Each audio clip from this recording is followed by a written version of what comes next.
ஏமாறும் மக்களே, நீங்கள் ஒவ்வொரு முறையும் வாக்களித்தும் உங்கள் நிலைமை எங்கே மாறியது?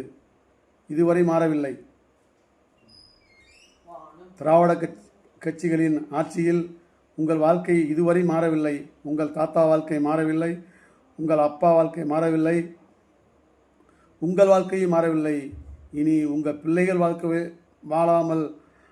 மாறாமல் அவர்கள் வாழ்க்கையை நாசமாக்க நினைக்கிறீர்களா? கொஞ்சம் யோசித்து பாருங்கள். நீங்கள் வாக்களிக்கிறீர்கள், அவர்கள் வென்று வருகிறார்கள், அவர்கள் பல கோடி பணம் சம்பாதிக்கிறார்கள். உங்களுக்கு உங்கள் வாழ்க்கை மாறவில்லையே.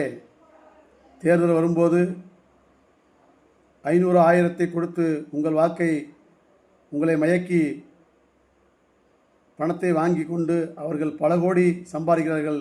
இதற்கு நீங்கள் எப்படி அனுமதிக்கிறீர்கள்?